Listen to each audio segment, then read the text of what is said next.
बस्दा दादा दिदी हजुरबा र आमा, स्कुलमा झै कति धेरै सिक्ने कुरा घरमा, करेसामा साग सब्जी लगाए नि हुन्छ, भान्सातिर आमालाई काम सघाए नि हुन्छ, चराहरू घर नजिकै चिरिबिरी गर्छ, गाई बस्तुलाई नानी बाबु कति मन पर्छ, घरको सफाई बारीको घाँस काटे पनि हुन्छ, ठुलासँग मनका कुरा साटे पनि हुन्छ, चित्र कोर्ने कथा लेख्ने कविता चुड्किला, प्रतिभालाई देखाउन गर्न हुन्न ढिला। घरमै रहेका बालबालिकाहरूका लागि रेडियो बाल सिकाइ।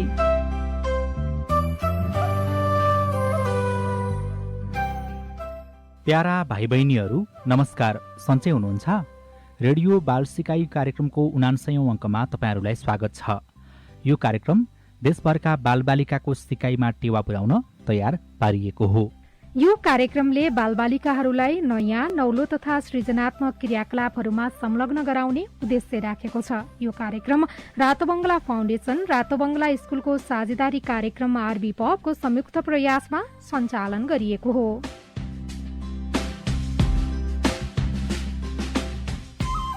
आजको हाम्रो पहिलो तथ्य बर्दिया राष्ट्रिय निकुञ्जको बारेमा। बर्दिया राष्ट्रिय निकुञ्ज नेपालको मध्य तथा सुदूरपश्चिममा रहेको छ। बर्दिया राष्ट्रिय निकुञ्जले करिब 968 वर्ग किलोमिटर क्षेत्रफल ओगटेको छ।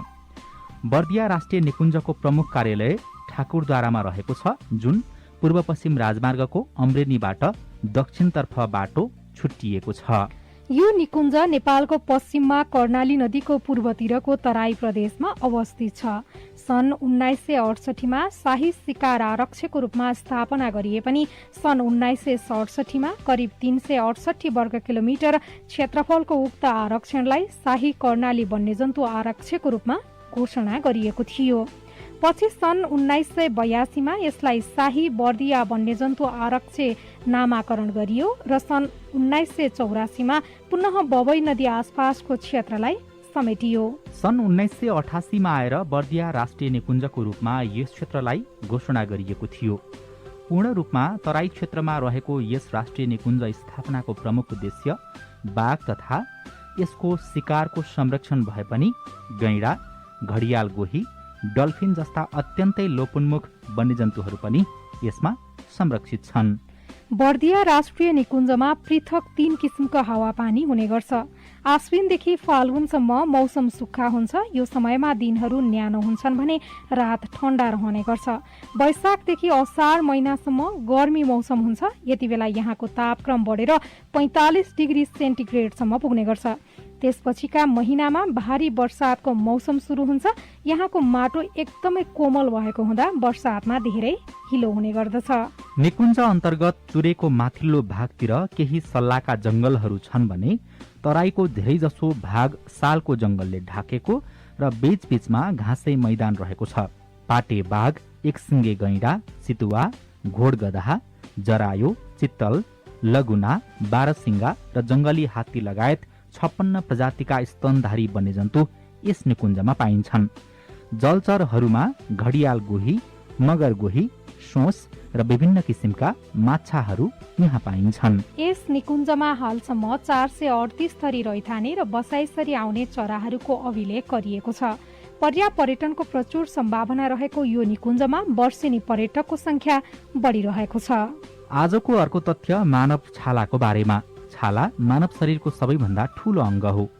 एक औसत मानिसको छालाले 2 वर्ग मिटरको क्षेत्रफल ओगट्छ। छालाले मानव शरीरको 15% तौल ओगट्छ। हाम्रो छाला 3 तह मिलेर बनेको हुन्छ।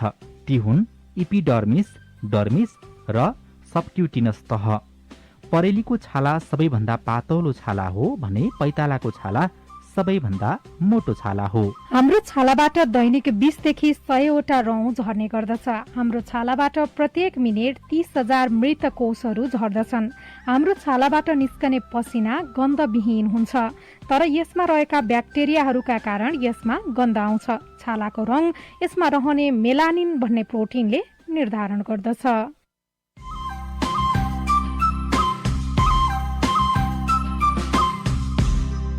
आज हामी कार्तिकेयद्वारा लिखित कथा फुच्ची नानी सूर्य भेट्न गइन् नामक कथा सुनाउँदैछौँ। यस कथालाई अविन श्रेष्ठले चित्राङ्कन गर्नुभएको हो। यस पुस्तकलाई पब्लिसर्स बुक नेपालले प्रकाशनमा ल्याएको हो। सुनौ अन्जु पियाबाट कथा फुच्ची नानी सूर्य भेट्न गइन्।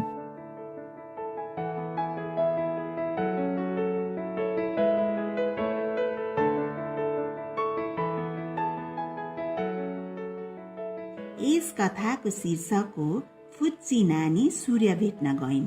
यस कथाका लेखक कार्तिकेय हुन् र यस कथामा भएका रमाइला रङ्गीन चित्रहरू अविन श्रेष्ठले बनाउनु भएको हो। नानी सानी थिइन्, कक्षा 2 मा पढ्थिन्। एक दिन उनी विद्यालयबाट दौडिँदै घर आइन्। आमा भान्सा कोठामा फतफताउँदै कराइरहनु भएको थियो। के भयो आमा, तपाईँ किन रिसाउनु भएको? नानीले सोधिन्।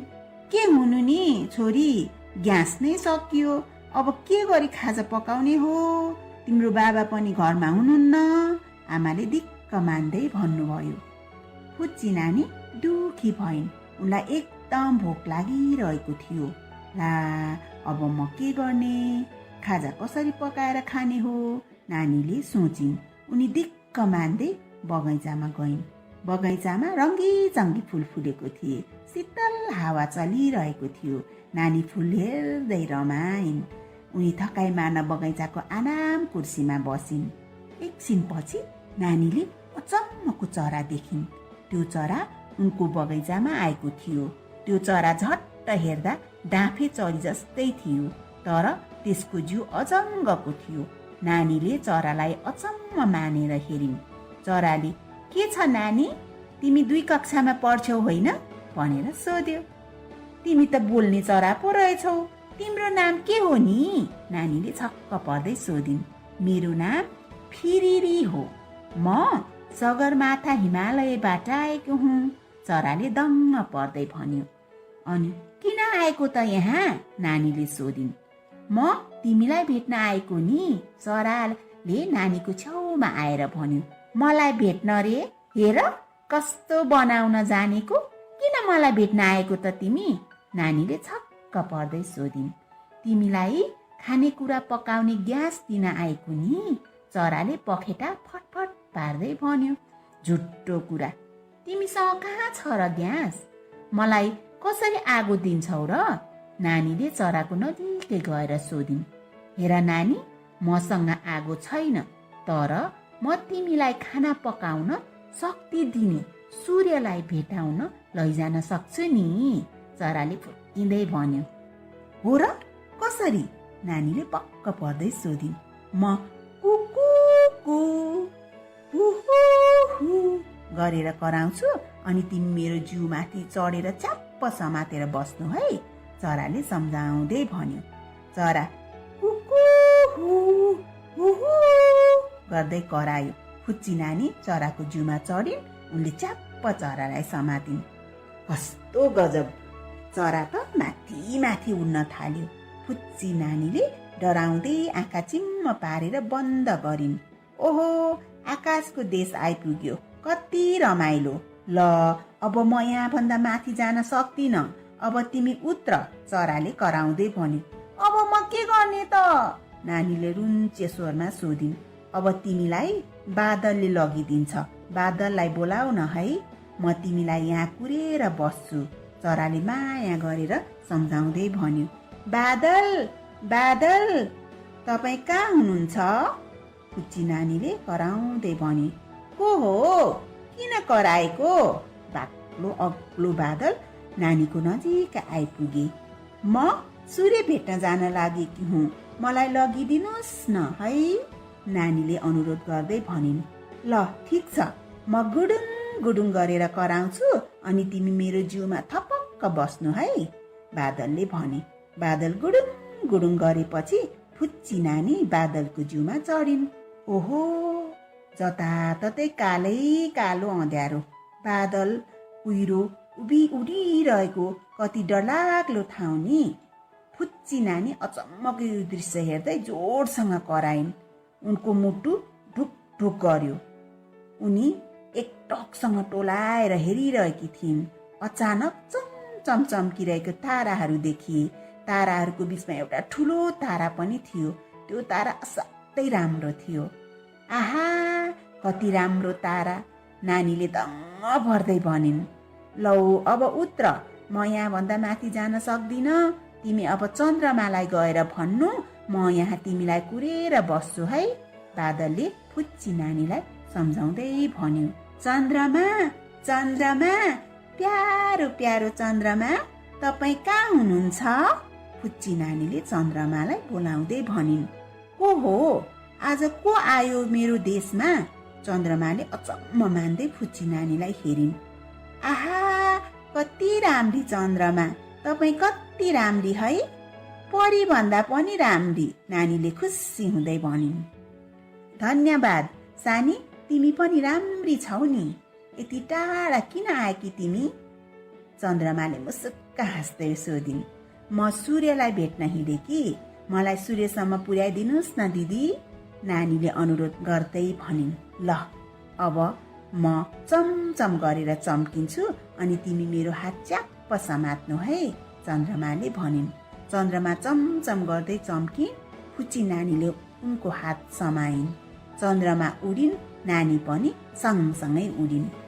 ओहो, कस्तो अचम्मको संसार, चारैतिर थरी थरी रङ्गका बत्ती बलिरहेको जस्तो, रमाइलो, उज्यालो, जता हेरे पनि टिलिक्क टल्कने, चमक्क चम्कने आगोका डल्लाहरू, कति राम्रा राम्रा थरी थरीका ताराहरू, रातो, पहेँलो, निलो, कति थरीका ताराहरू।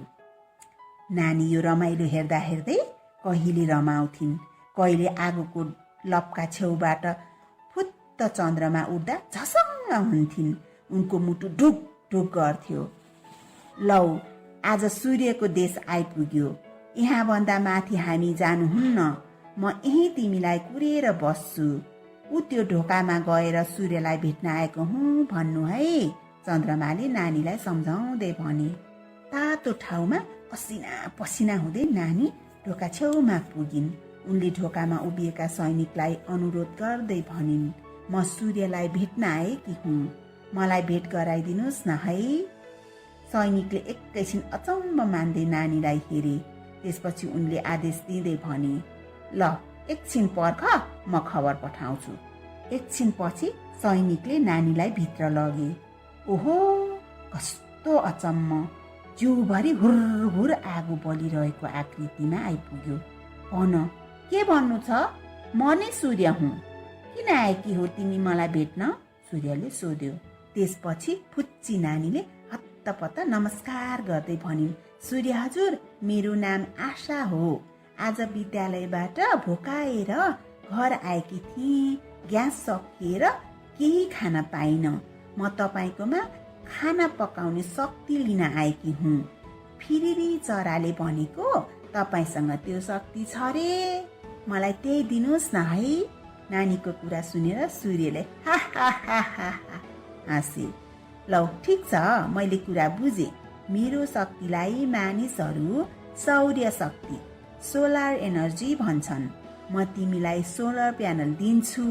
यसलाई घरमा लगेर जोडजाड पार्नु अनि शक्ति निस्कन्छ।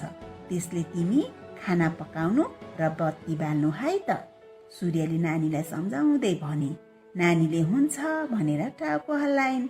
उसले ढोक गरेर सूर्यलाई कृतज्ञता व्यक्त गरिन् र धन्यवाद दिइन्। यसरी सूर्यसँग उपहार लिएर आएकी नानीलाई देखेर चन्द्रमा खुसी भइन्। त्यसपछि चन्द्रमासँगै नानी बादल भएको ठाउँमा पुगिन्। बादल नानी खुसी भएको देखेर झन् खुसी भए। अनि चरा त नानीलाई देख्ने बित्तिकै खुसीले नाच्न थाल्यो। उड्दा उड्दै चरा र नानी सँगै घर आइपुगे। घरमा आज पहिलोपल्ट नानीले सौर्य शक्तिको चुलोबाट खाना पकाइन्। त्यो खाना नानीले पनि खाइन्, त्यो खाना चराले पनि खायो। त्यसपछि अकस्मात आमा कराउनु भएको आवाज आयो, छोरी तिमी कहाँ छौ? ल छिट्टो खाजा खाना आऊ, मैले खाना बनाएँ। फुच्ची नानी झसङ्ग हुँदै बिउजी। उनले यताउति हेरिन्।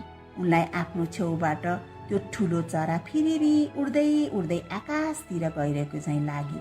उनले हात हल्लाएर बाई बाई गरेको अभिनय गरिन्। अनि यति रमाइलो सपनाको घटना कसैलाई नभनी बाचा गर्दै फुच्ची नानी दौडेर खाना खान भान्सामा गइन्। साँच्चै फुच्ची नानीलाई साह्रै भोक लागिरहेको थियो, तर उनको मन भने फिरिरी चरासँगै खुसीले उडिरहेको थियो। भान्सामा आमा किन फटफटाउनु भएको थियो? फिरिरी चरी किन नानीलाई भेट्न आएको रहेछ? चराबाट ओर्लेर बादलमा चढेपछि फुच्ची नानीले के देखिन्?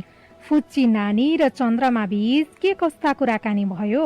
चन्द्रमासँग यात्रा गर्दा फुच्ची नानीले के देखिन् र कस्तो अनुभव गरिन्? सूर्यले फुच्ची नानीलाई के दिए? के तपाईहरूलाई त्यस चीजबारे थप जानकारी छ त? के तपाईहरूले पनि यस्तै रमाइला सपनाहरू देख्नु भएको छ? तपाईँका सपनाहरू हामीलाई लेखेर पठाउन नबिर्सनुहोला।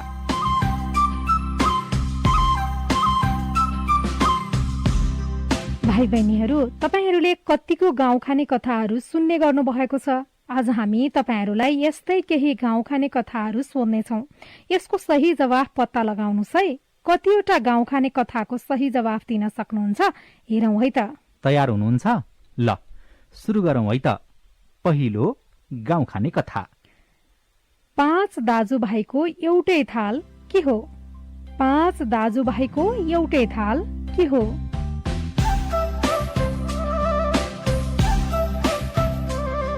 यसको उत्तर रहेको छ हात। अब अर्को गाउँ खाने कथा। 3 भाइका वरिपरि 12 जना सैनिक, दिन र रात छुट्याउने काम छ दैनिक।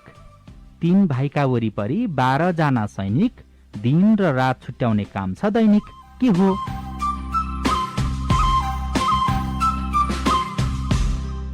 यो गाउँ खाने कथाको उत्तर हो घडी। अब अर्को गाउँ खाने कथा। आमा बस्छिन् घरमा, छोरी घुम्न जान्छे, घुमेर आएकी छोरी पेटभित्र पस्छे। के हो? फेरि एकपटक। आमा बस्छिन् घरमा, छोरी घुम्न जान्छे, घुमेर आएकी छोरी पेटभित्र पस्छे। के हो?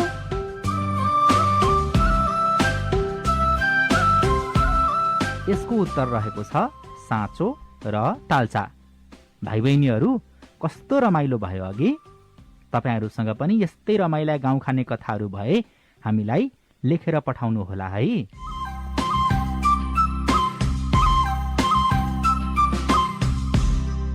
कार्यक्रमको अबको खण्डमा हामी कवि भूपी शेरचनद्वारा झ्याउरे छन्दमा लिखित कविता शहीदहरूको सम्झनामा वाचन गर्छौं। भूपी शेरचन प्रख्यात तथा सिपालु साहित्यकार हुनुहुन्छ। यस कवितामा शहीदहरूको त्याग र बलिदानलाई बिर्सिएमा इतिहासले धिक्कार्नेछ भनेर सबैलाई सचेत गर्न खोजिएको छ। जसरी मिरमिरेमा तारा झरेर नगए बिहान हुँदैन, त्यसरी नै 2-4 सपुत मरेर नगए देश पनि बन्दैन भन्ने कविको विचार छ। वीरहरूले देशको पीरले भेटी चढाए मात्रै मुलुकको विकास हुन्छ। घाँटीमा फाँसीको माला सएर भए पनि वीरहरूले वीरता देखाएमा दासता भन्ने कुरा भाग्दछ भन्ने अति नै हृदयस्पर्शी भाव कवितामा व्यक्त छ। हामीले खाने प्रत्येक गाँसमा, हामीले फेर्ने प्रत्येक श्वासमा, हाम्रो मुटुको प्रत्येक चालमा, हाम्रो खुसीको प्रत्येक पलमा शहीदहरूको रगत हुन्छ भनेर कविले सबैलाई झकझकाउनु भएको छ। हामीले आफ्नो कर्तव्य बिर्सेर उन्नति नगरे इतिहासले धिक्कारला, शहीदहरूका लासले धिक्कारलान्, धरती र आकाशले धिक्कारलान्, शहीदहरू रोलान् भन्ने सत्यलाई कविले सरल भाषामा व्यक्त गर्नु भएको छ। पहिला भाइ बहिनीहरूले ध्यान दिएर शिक्षक सुधा ओझाबाट कविता सुन्नुहोस् र दोस्रो पटक हामीसँगै वाचन गर्नुहोस्। शहीदहरूको सम्झनामा कवि भूपी शेरचन। हुँदैन बिहान मिरमिरमा तारा झरेर नगए, बन्दैन मुलुक दुई चार सपुत मरेर नगए। ओठमा हाँसो गालामा लाली तब आउँछ जगतको, देशको पिरले पेटी जब बिरले चढाउँछ रगतको।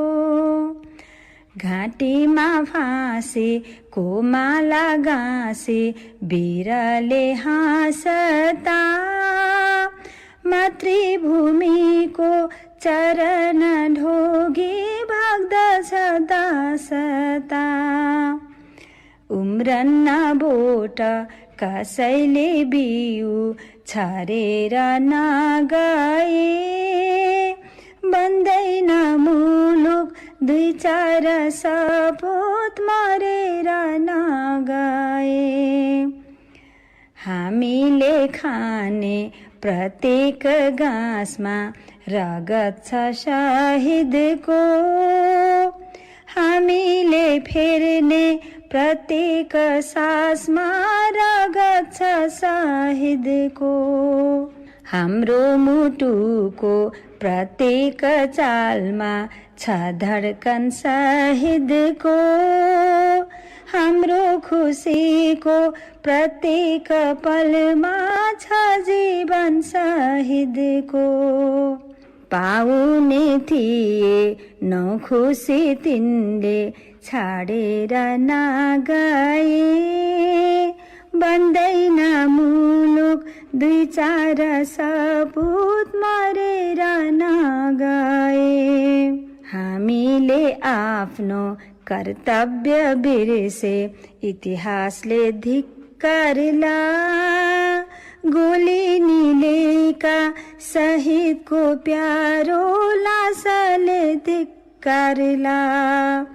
धरतीले मुख लाजले छोप्ला, आकाशले धिक्कारला। शहीद रोलन हामीले उन्नति गरेर नगए, हुँदैन बिहान मिरमिरमा तारा झरेर नगए, बन्दैन मुलुक दुई चार सपुत मरेर नगए, बन्दैन मुलुक दुई चार सपुत मरेर नगए। ल अब तपाईहरू पनि सँगसँगै वाचन गर्ने प्रयास गर्नुहोस्। यसपटक चाहिँ यो कविता कक्षा 9 का विद्यार्थी आरुषी गुरुङले वाचन गर्दै हुनुहुन्छ। शहीदहरूको सम्झनामा कवि भूपी शेरचन। हुँदैन बिहान मिरमिरमा तारा झरेर नगए, बन्दैन मुलुक दुई चार सपुत मरेर नगए।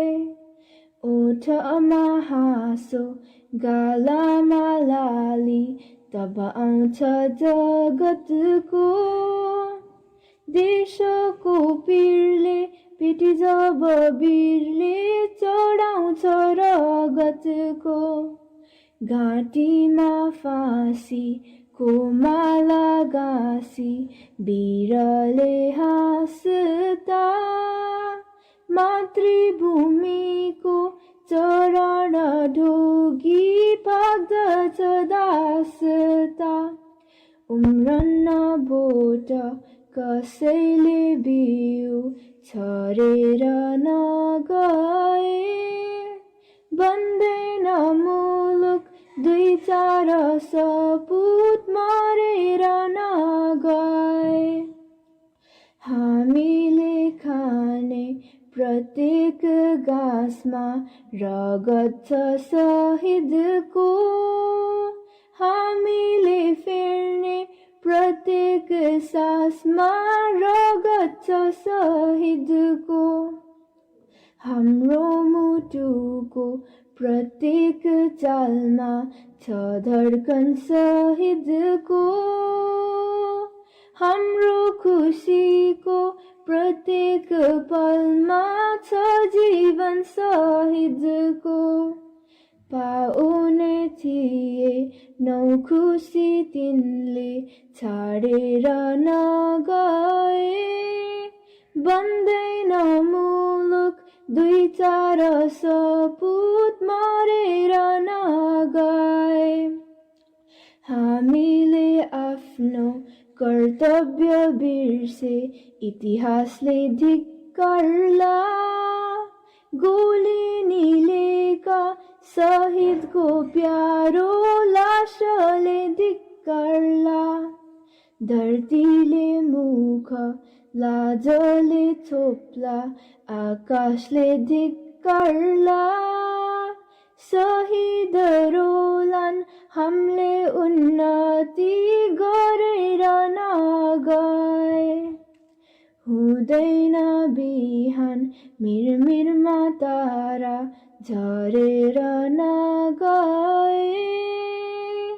बन्दैन मुलुक दुई चार सपुत मरेर नगए।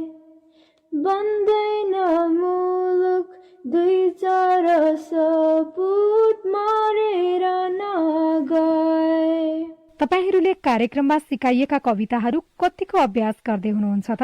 अहिलेसम्म तपाईहरूलाई सबैभन्दा मन परेको कविता कुन हो? हामीले छन्दका कविता वाचन गरी नेपाली साहित्यको संरक्षण र सम्वर्धन गर्न हातेमालो गर्नुपर्छ है।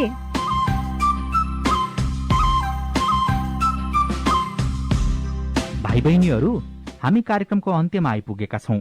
श्रोतावृन्द, आशा छ आजको कार्यक्रम तपाईहरूलाई ज्ञानवर्धक मात्र नभई मनोरञ्जनात्मक पनि भयो होला।